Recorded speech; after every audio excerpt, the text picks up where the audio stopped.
Sorry, folks. Premier Mo's ready to go. So if everyone could take their seats. My name's Hardev Burke, and I'm with Rogers Communications.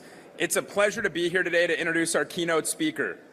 Saskatchewan is an amazing province. It's home to hardworking communities, strong industries, and boasts incredible potential for growth and innovation. And at Rogers, we're proud to be investing in that potential. We're investing $50 million to bring connectivity to underserved homes across the province. We've expanded Canada's largest 5G network to 10 new Saskatchewan communities in the last year, bringing next-generation wireless coverage and services, and over 150,000 Saskatchewan residents are now eligible for our Connected for Success program, which offers internet packages to those in need starting at $9.99 per month, $9.99, and wireless packages, which include a free 5G phone, starting at $25 per month. Connected for Success is available to over 2 million Canadians nationwide and is just one of the ways we help ensure all Canadians can get access to the connectivity services they need. Saskatchewan is an important province for Rogers and for so many businesses who see the strength and stability it offers. Today's session is going to be a fireside chat moderated by Shannon Andrews from Upstream Group. She'll be sitting down with none other than the Premier of Saskatchewan, the Honourable Scott Moe, a familiar face to many of us here today. Premier Moe was sworn in as Saskatchewan's 15th Premier in 2018 and represents the constituency of Rossiter and Shellbrook.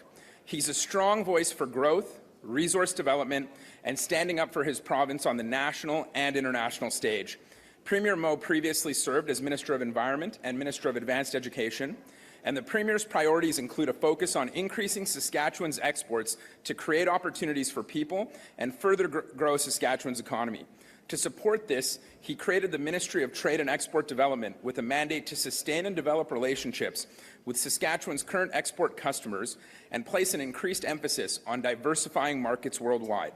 At this uncertain time, when global trade norms are being challenged, Premier Moe has and is making it a priority to stand up for Saskatchewan and for Canada, to engage current and prospective partners around the world to advocate for our export industries. Saskatchewan supplies much-needed goods and commodities such as food, fuel, and fertilizer to over 150 countries. Under his leadership, Saskatchewan has continued to grow its economy and attract investment while delivering services that matter to people. So without further ado, please help me in welcoming Shannon and Premier Moe.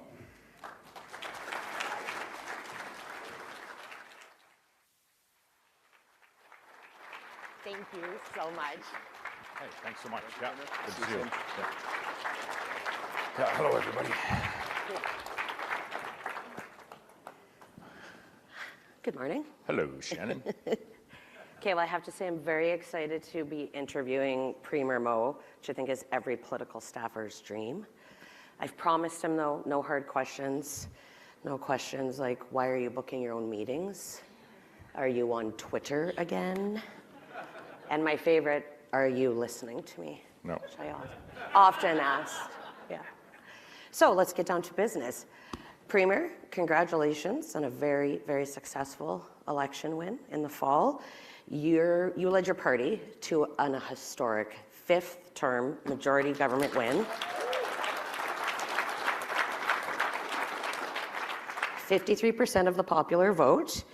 Can you shed some light on how meaningful that win was, especially in our current political landscape where it has been tough for incumbent governments? Extremely tough. And even in that election, we had our municipal elections at the very same time, and every city changed their mayors out. Wherever there was an election in a city, there was a change as well. I think we saw something like north of 80% of incumbent governments around the world last fall were subject to the winds of change that were blowing. And blowing quite hard. They need to blow a little harder here in the next 2.5 weeks as well. But I would say there's challenges for incumbent governments, and in particular, governments that are, attempting to be what traditionally been called large party governments, which ours certainly has been over the last decade and a half. Where we came together about 25, 28 years ago now as a Saskatchewan Party government. It was really a realization of, the commonality that we had. We knew there was differences between some of the founding members and the early members of the party, but we were willing to accept those differences and join where we could on the 85 or 90% of things that we agreed on. Today's environment is a little bit more focused on those differences as opposed to all the commonalities that we have, and so it is challenging for those big tent governments as we look ahead in the short term and the medium term.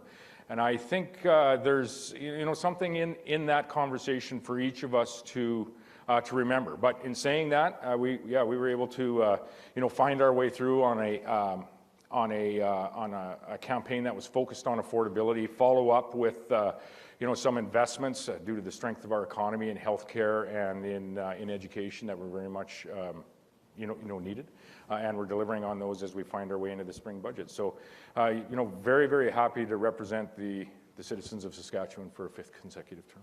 Excellent. Halfway to when we regroup and go again. Yes. So Saskatchewan has always tended to fly under the radar. We're often overshadowed by our larger neighbors in Canada, but have remained such a quiet economic powerhouse at the same time. What do you attribute that success to? Why is Saskatchewan such a great province? Well, first on flying under the radar, I think that's really the persona of Saskatchewan people. Is they're humble, get it done, very pragmatic, logical people. Often, one, maybe two generations from the farm, so to speak, if I could use that term. And so I don't think it's in just the culture of Saskatchewan to be, out in front looking for accolades in whatever they do. Why is Saskatchewan, in my opinion, very much part of not only Canada, North America, and the world's future as we look ahead? It's because of the resources that we have in our province. They're not nice to have resources. They're actually providing food security, which we all too often take for granted in the Western world, energy security to not only us, but all of our trading partners around the world, and they very much are intertwining with other provinces and states in North America on ensuring that we have manufacturing security, so that we have the vehicles and all the manufactured goods that we have. And now you see the tech sector and everything coming in to support all of those. And so the resources have always been there. Why I think, and I'm bullish, so bullish on Saskatchewan's future, is we now have a government in place elected by the people, and a change in attitude of the people as to what we're going to do with those resources. They're no longer going to be in the ground saved for a later day. We're not interested in leaving oil in the ground. We're not interested in leaving our potash in the ground or our uranium. We want to develop it. And not only do we want to develop, we want to actually add value to that product before we send it to folks, and we want to then become part of that supply chain. And that's the growth-focused agenda that I think I know the Saskatchewan Party has brought to the province under Premier Wall in our successful election in 2007. And it's really a change of culture and a change of who we are as a province. We're a growing province. We're growing in our economy. Our exports have tripled in the last decade and a half, over tripled, and are likely going to go up one more time in the near future. Our population is increasing for the first time in 70 years. Post-World War II, in 1946. Saskatchewan had 2,000 more people than Alberta. So then we went into 70 years of the 70 lost years, I call them. They were governed by what started with the CCF and the NDP. And I apologize to anyone if I'm too political. I think you'll be okay here. And in 2007, and even prior to that, the attitude and the attitude of Saskatchewan people shifted, which is why I think there was a shift in government. We're still humble in what we do, but we are no longer looking for more of the same when we look 3 and 5 years ahead. We're looking for growth of our industries, opportunities for our children, all of those things that many other places in Canada have enjoyed, and I would say at times take for granted, and don't ever take it for granted.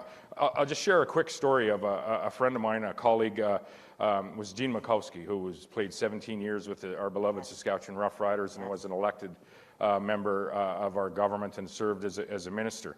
He'd always go play in Calgary, and Calgary was often talked about being a home game for the Saskatchewan Roughriders because so many of our kids, my age, had moved to Alberta through those lost years that I spoke of. And all of them were Rider fans, and they'd go to the Calgary, to McCaughan Stadium and cheer on the Riders when they were playing the Calgary Stampeders.